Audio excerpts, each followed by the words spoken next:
Hi, this is Galen. We're going to talk today about the share screen feature. We've already gone through most of the other settings in some earlier videos, so again, I've got my video here kind of shut off and my wife's computer is connected so I can do the share screen.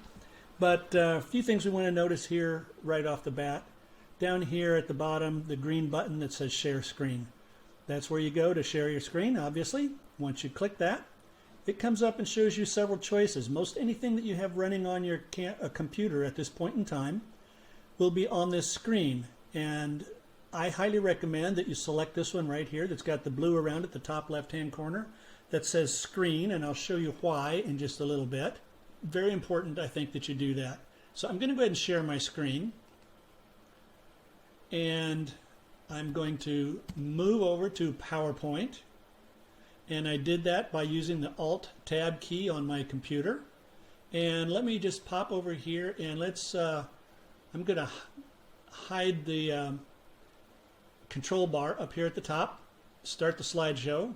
And one of the things I want you to notice is that I can move back and forth between any of these screens on my computer that are started simply by pressing the Alt-Tab key. That's why I think it's very important that you, when you start your share screen, that you do it with that little blue thing up in the top that says screen. That way any screen you can access by the Alt-Tab key. On a Mac, I think it's Command-Tab. I'm now sharing my screen and I have hidden the floating meeting controls a little bit earlier because if I don't, for example, these controls right here are the floating meeting controls.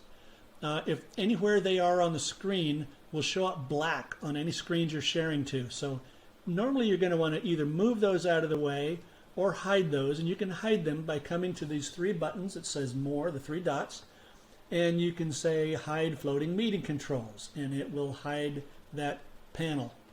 Now the easy way to get it back, you just press the escape key. This little message shows up. It will go away after a few seconds, and to get it back all you have to do is press the escape key and there they are back again. Now I do want to show you several things while we're at it here. We've already talked about start and stop video. I've got mine stopped here. Security, we've talked about the participants. But a couple things to notice here when we're on the participants. You'll notice that everybody that's on the call shows up here.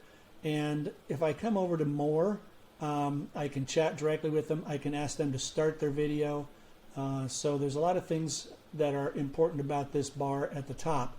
But the one I want to show you most as we do this are these that says new screen or new share, you are sharing your screen, stop share, pause share, and the annotate and remote controls.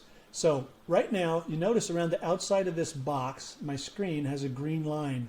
That indicates the screen that is being shared. If I move over to a different screen, you'll see now this is the screen that's being shared. So as the presenter, I can tell what screen people are seeing.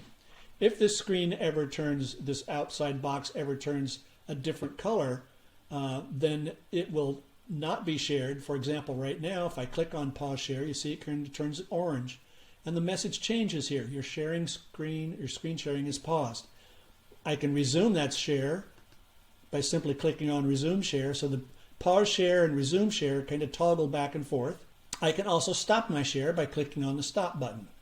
I don't want to do that right now though. Let me go back to my PowerPoint. Let's talk about Annotate while we're here. Annotate, there are a set of tools, again another toolbar that appears when you click on it. We've talked about this before too, but I want to talk about how it works when you're screen sharing.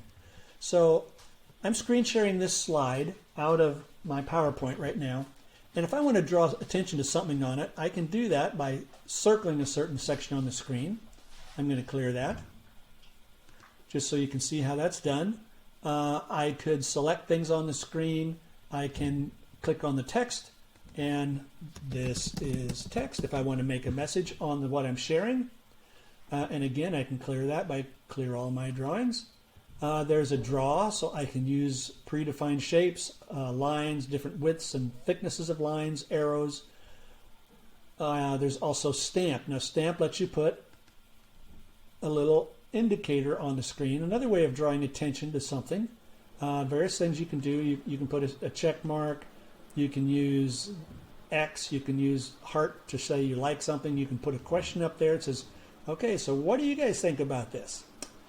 I'm going to clear those off. You can also use Spotlight. Now, I said earlier you can use your mouse to draw a little circle around something with the draw tool, but you can also use Spotlight. So if I click on Spotlight, a couple things I can do. First of all, there's two options there. The first one kind of looks like a firecracker head that is lit and burning, and you can just use that to draw attention to what's on the screen if you wish. The other thing you can do is there's this arrow, and the arrow you can click and it will put a little note that says Galen Dalrymple is pointing at this right now. Other people, if they have Annotate permissions, which is again recommended, they could put a little arrow somewhere and it would have their name on it instead of mine. So that way I'd be able to see who's pointing at what, who's asking what questions, who's highlighting what things. Let's talk for a minute about erase. Erase will erase the last thing that's done. That's how to get rid of just one thing. You can change some formats like colors of lines, things of that nature. You can change the font, so you have control over that too when you're in Annotate mode. Let's just say that I, again, come back here and I want to put a click there. I can do an undo, which kind of undoes the things I've done before. I can do redo to kind of take them back. When we talk about clear, there's three options. The first one is clear all drawings. Clearing all drawings would include any annotations that anybody, including myself, but anybody else that has annotation capabilities, it would clear all the drawings that have been put on this particular slide. And bear in mind, they're not really stored on that slide in PowerPoint. They're just on the screen while you're screen sharing. If I want to get rid of everybody's drawings except mine, I can say clear viewers' drawings. If I want to clear just my drawings and leave everybody else's drawings, I can do that too. Now let's take another look here at Save. Save lets you save annotations, so if I wanted to save the screen with everybody's annotations on it, I can save it as a PNG, which is very similar to a JPEG file. It's just like a photographic image. Or I can save it as a PDF.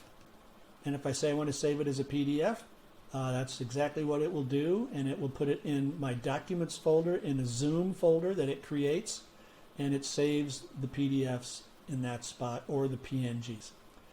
Again, this is a toolbar that can tend to block somebody's view, so you want to drag it and have it out of the way somewhere. If you want to close it off and get it out of the way, you can do that. You can hide, again, the floating meeting controls. To get them back, if you want to go back into Annotate mode, all you got to do is press the Escape key. You can go back into Annotate. But let's talk a little bit more about pause and share just briefly. So if I want to pause, all I have to do is this, and you'll see the message once again changes to paused.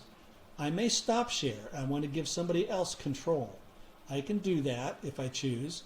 One of the ways I can do that is I can come over to participants and I can click on someone, and since I've only got two people here right now, I can't really do this, but I could pass host control to them by going to remote control and say I want to accept all requests, or if I want to give remote control to somebody, I'm going to give it to my wife here.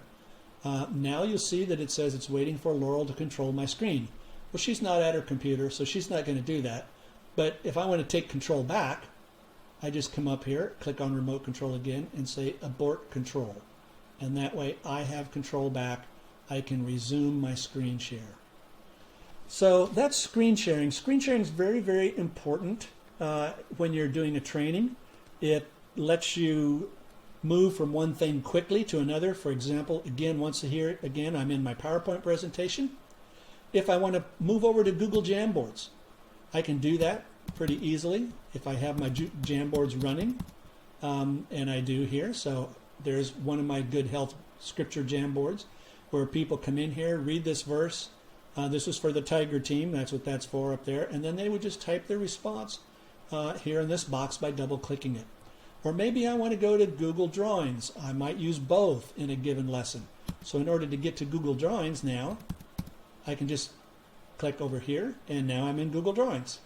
So if you share the screen that way, you can move easily from one screen to another, and you notice the green highlight. So that tells me I'm still screen sharing and they're seeing what I'm seeing. So that's about it for screen sharing. If you have any questions, you can contact me. Let me know. Thank you very much.